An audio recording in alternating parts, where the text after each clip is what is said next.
ഇപ്പോൾ വരുന്ന ഏറ്റവും പ്രധാനപ്പെട്ട വാർത്തയിലേക്കാണ്. നേപ്പാൾ ഭൂചലനത്തിൽ മരണസംഖ്യ 36 റിക്ടർ സ്കെയിലിൽ 7.1 തീവ്രത രേഖപ്പെടുത്തിയ ഭൂചലനം ഇന്ത്യയിലും ചൈനയിലും ഭൂട്ടാനിലും ബംഗ്ലാദേശിലും പ്രകമ്പനം സൃഷ്ടിച്ചുവെന്നാണ് റിപ്പോർട്ട്.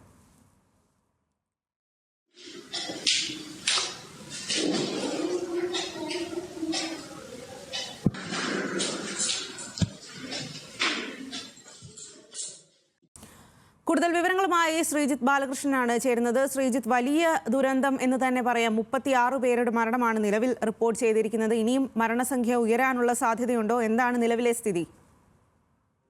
സ്വാതി, തീർച്ചയായും വലിയ ഭൂചലനമാണ് ഇന്ന് രാവിലെ 6:30 മണിയോടുകൂടി തന്നെ ഏതാണ്ട് നേപ്പാളിൻ്റെയും ടിബറ്റിൻ്റെയും മേഖലകൾ ഉണ്ടായിട്ടുള്ളത്. പടിഞ്ഞാറൻ ചൈനയിലും ഈ ഭൂചലനം ഉണ്ടായിട്ടുണ്ട്. ഭൂചലനത്തിൻ്റെ പ്രഭവ കേന്ദ്രം നേപ്പാളിനോടും ടിബറ്റിനോടും ചേർന്ന മേഖലയാണെന്നാണ് നാം മനസ്സിലാക്കുന്നത്. കാരണം ഈ മൂന്ന് മേഖലയിലും, ഹിമാലയൻ മേഖലയിൽ ഈ പ്രധാനപ്പെട്ട ഈ മൂന്ന് മേഖലയിലും ഒരേ സമയം രാവിലെ 6:30 മുതൽ 7 മണി വരെയാണ് ഭൂചലനം ഉണ്ടായിട്ടുള്ളത്.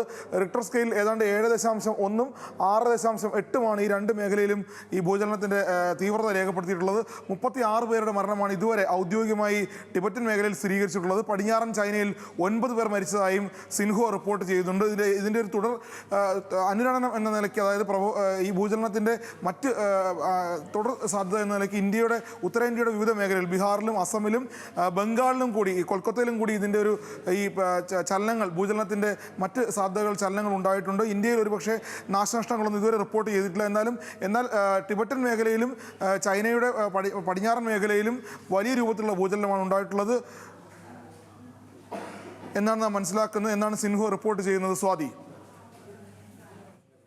ശരി ശ്രീജിത്ത്, നേപ്പാളിൽ ഭൂചലനത്തിൽ മരണസംഖ്യ ഉയരുകയാണ്. 36 പേരുടെ മരണം ആണ് നിലവിൽ റിപ്പോർട്ട് ചെയ്തിരിക്കുന്നത്. ശ്രീജിത്ത്, ഈ ഒരു പ്രകമ്പനം ഇന്ത്യ അടക്കം ചൈനയിലും ഭൂട്ടാനിലും ബംഗ്ലാദേശിലും ഒക്കെ പ്രകമ്പനം സൃഷ്ടിച്ചു എന്ന് പറയുമ്പോൾ അവിടെ ഏത് തരത്തിലാണ്, അത്തരത്തിൽ വലിയ നാശനഷ്ടം വല്ലതും ഉണ്ടായിട്ടുണ്ടോ? ഏത് തരത്തിലാണ് അത് അനുഭവപ്പെട്ടത്?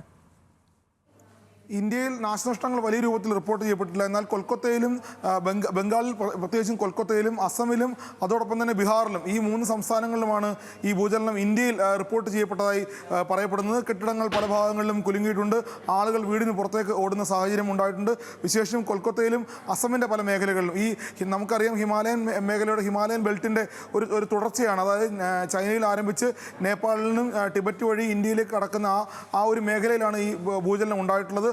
മിക്കവാറും എല്ലാ വർഷങ്ങളിലും ഈ മേഖലയിൽ, ഹിമാലയത്തിൻ്റെ ഈ ഒരു മേഖലയിൽ, ഹിമാലയത്തിൻ്റെ ഈ പ്രദേശങ്ങളിലെമ്പാടും ഭൂചലനം ഉണ്ടാകാറുണ്ട്. 2005 ഏതാണ്ട് 1 ലക്ഷത്തിലധികം ആളുകൾക്ക് മരണം ഉണ്ടാകുന്ന രൂപത്തിലുള്ള ഒരു വലിയ ഭൂചലനം ചൈനയിലെയും നേപ്പാളിലേക്കും ഉണ്ടായിട്ടുണ്ട്. നേപ്പാൾ വർഷത്തിൽ 2-3 തവണ ഭൂചലനം ഉണ്ടാകുന്ന പ്രദേശമാണിത്. അതുപോലെ തന്നെ ടിബറ്റൻ മേഖലയുടെ ഒരു പ്രത്യേകത, ഭൂപ്രകൃതിയൊക്കെ നമുക്കറിയാവുന്നതാണ്. ആ മേഖലയിൽ തുടർച്ചയായിട്ടുള്ള ഭൂചലനം ഉണ്ടാകാറുണ്ട്. പക്ഷേ ഇത് ഏതാണ്ട് 6.8 7.1 എന്ന് പറയുന്നത് തീവ്രത എന്ന് പറയുന്നത് ഭൂചലനത്തിൻ്റെ വലിയ തീവ്രതയാണ്.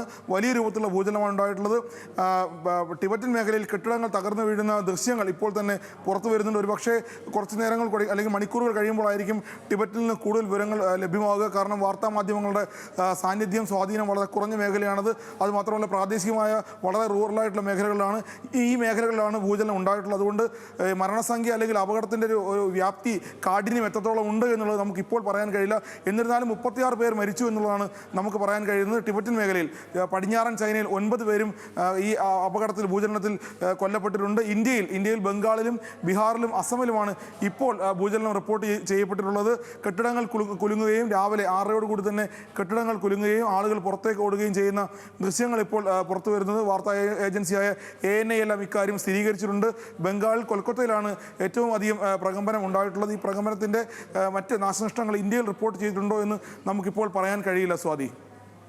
ശരി, നേപ്പാൾ ഭൂചലനത്തിൽ മരണസംഖ്യ 36 റിക്ടർ സ്കെയിലിൽ 7.1 തീവ്രത രേഖപ്പെടുത്തിയ ഭൂചലനം ഇന്ത്യയിലും ചൈനയിലും ഭൂട്ടാനിലും ബംഗ്ലാദേശിലും പ്രകമ്പനം സൃഷ്ടിച്ചു എന്നാണ് റിപ്പോർട്ട്. ആ വിവരങ്ങളാണ് ശ്രീജിത്ത് ബാലകൃഷ്ണൻ നൽകിയത്.